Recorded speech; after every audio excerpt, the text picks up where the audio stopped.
বরেণ্য চিত্রশিল্পী এস.এম. সুলতানের ১০৩তম জন্মবার্ষিকী আজ। নড়াইলের সংগ্রহশালায় সুলতানের নিজ হাতে আঁকা বিশ্বমানের ছবিগুলো দিন দিন নষ্ট হচ্ছে।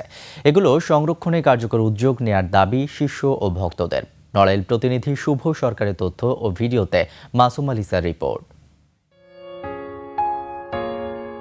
বরেণ্য চিত্রশিল্পী এস.এম. সুলতান বাবা মা আদর করে নাম রেখেছিলেন লাল মিয়া। জন্ম নড়াইলের মাছিমদিয়া গ্রামে। ছোটবেলা থেকে লাল মিয়া ছিলেন বোহেমিয়ান।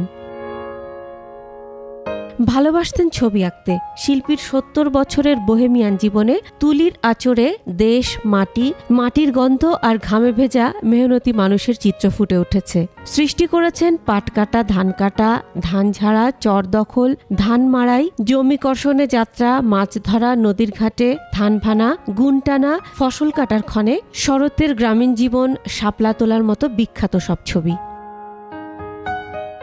১৯৫০ সালে ইউরোপ সফরের সময় যৌথ প্রদর্শনীতে তার ছবি সমকালীন বিশ্ববিখ্যাত চিত্রশিল্পী পাবলো পিকাসো, ডুফি, সালভেদর দালি, পল ক্লি, কনেট, মাতিসের ছবির সঙ্গে প্রদর্শিত হয়।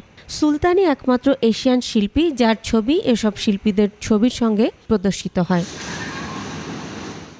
২০০৬ সালে নড়াইলে চালু করা হয় এস.এম. সুলতান সংগ্রহশালা।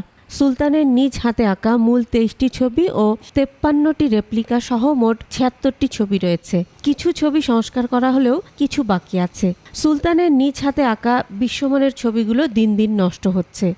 এই ছবিগুলো যদি সংরক্ষণ করা যায় তাহলে অনেক ভালো হবে। দীর্ঘদিন ধরে সংস্কার করা হয় কিন্তু সেই পর্যাপ্ত নয়।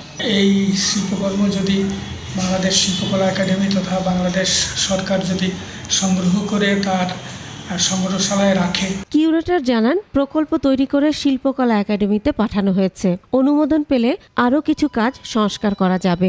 ওনার মূল পেইন্টিংগুলো থেকে আরও কিছু ভালো রেপ্লিকা তৈরি করে আমাদের সংগ্রহশালায় রাখার একটু উদ্যোগ গ্রহণ করা হয়েছে।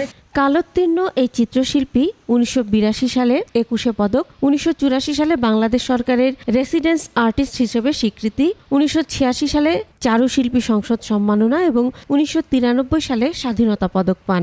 ১৯৯৪ সালের ১০ অক্টোবর যশোরের সম্মিলিত সামরিক হাসপাতালে মারা যান শিল্পী সুলতান। মাসুম আলিসা, ২১শে টেলিভিশন।